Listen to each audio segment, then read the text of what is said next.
नमस्कार, मैं आपके साथ संजय पूनिया। राजनीति किस कदर हो जाती है पता ही नहीं लगता। एक तरफ कोरोना विकराल रूप है, पिछले 3 दिन से रोज 2 लाख से ऊपर केस हिंदुस्तान में आ रहे हैं। मेरे हाथ में ये गीता है, अगर इसको कोई पढ़ लेता है तो शायद वो बहुत कुछ समझ जाता है। और अगर जब कोर्ट के अंदर, न्यायालय के अंदर इस पर हाथ रखकर कसम खिलाई जाती है तो बड़े बड़े नेता और बड़े बड़े रसूखदार भी झूठ बोल देते हैं। काश ये गीता के ऊपर हाथ रखने की रस्म तोड़ दी जाए। और अगर गीता के ऊपर हाथ रखने से सच बोला जाता है तो देश के वजीर आजम और देश के बड़े बड़े नेताओं को भी गीता पे हाथ रखाना चाहिए। बंगाल चुनाव है, 2 मई को नतीजे क्या आएंगे, लेकिन उससे पहले ये जो हिंदुस्तान में लाशों के ढेर हैं वो किसी से छुपे नहीं हैं। कितनी मौतें हो चुकी है और कोरोना विकराल रूप ले चुका है, लेकिन जिस प्रदेश में चुनाव है वहां कोरोना नहीं आता। कोरोना सर्टिफिकेट देकर बैठा है। कोरोना ने बोल दिया है आप चुनाव कीजिए चुनाव आयोग, हम नहीं आएंगे, हम चुनाव के बाद आ जाएंगे। भारतीय अर्थव्यवस्था की कमर तोड़ने के लिए तालाबंदी तो कर दी गई थी जब देश में मात्र 500 केस ही थे।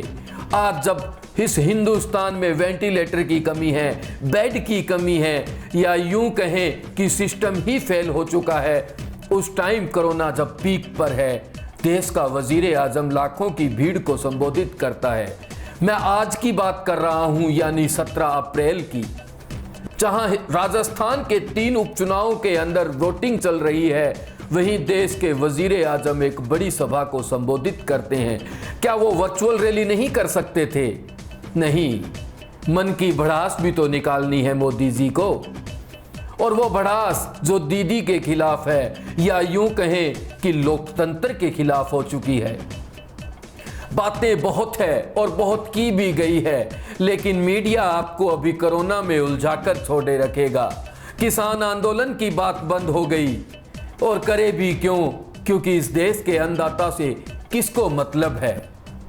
मैं बात कांग्रेस की करूं या भारतीय जनता पार्टी की, एक थाली के दोनों चट्टे बट्टे हैं।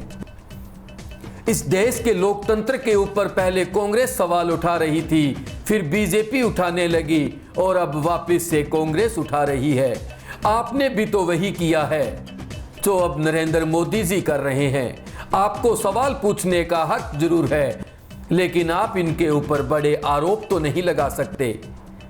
कांग्रेस के बड़े दिग्गजों ने बड़े आरोप लगाए हैं। राहुल गांधी ने तो बहुत कुछ कह डाला नरेंद्र मोदी को, लेकिन मोदी जी कहां तस से मस होने वाले हैं। कैमरा एक्शन लाइट की बातें हमेशा सत्य होती दिखती है मोदी जी के सामने, और होंगे भी क्यों नहीं। काफी समय से विदेश यात्रा बहुत कम हो गई है। कोरोना जो आ गया है, अर्थव्यवस्था के ऊपर बात नहीं होती, पेट्रोल डीजल के ऊपर बात नहीं होती, महंगाई के ऊपर बात नहीं होती, देश में रोजगार के ऊपर बात नहीं होती। बात चलती है इस देश में राम मंदिर की, बात चलती है इसमें स्टैचू ऑफ यूनिटी की। क्या इससे देश चल जाता है? मुझे तो लगता नहीं है। एक दिन ऐसा भी आएगा जब इस देश की अर्थव्यवस्था शायद पाकिस्तान से भी बुरी हो जाए, क्योंकि 2014 के बाद में देश का नेशनल, मैं नेशनल न बोलकर गोदी मीडिया बोलूं तो कोई अतिशयोक्ति नहीं है, क्योंकि देश के गोदी मीडिया ने 2014 के बाद में भारत की तुलना पाकिस्तान से होने लगी थी, और इस कदर होने लगी थी कि भारत पाकिस्तान से बड़ा है। जो भारत से ही निकला वो बड़ा कैसे हो सकता है? ये भारत पाकिस्तान के बंटवारे के अंदर ऐसा कुछ मत कीजिए कि अपना देश ही आपको एक दिन कोस डाले। मोदी जी चुनावी सभाएं बाद में भी हो सकती थी।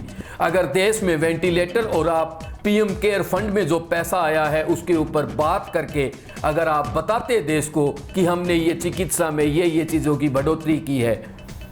देश का अन्नदाता भी सड़कों पर है मोदी जी, कहीं कोरोना की आड़ में उनको न खदेड़ दिया जाए, ये डर बहुत है। आज ये गीता वाला प्राइम टाइम है, क्योंकि गीता बहुत पवित्र ग्रंथ है, लेकिन मोदी जी आप क्या क्या बातें बांग्लादेश में भी जाकर बोलाए। इस गीता पर कभी तो हाथ रखिए आप भी, ताकि देश के लोगों को विश्वास हो सके कि देश का प्रधानमंत्री हमारा वजीर आजम सत्य बोलता है। मोदी जी, बहुत विश्वास था आपके ऊपर लोगों को, लेकिन हुआ क्या? वही ढाक के 3 पात। बहुत कुछ है मन में, बोलने की आज़ादी इस देश में ख़त्म हो रही है, लेकिन बोलते रहेंगे।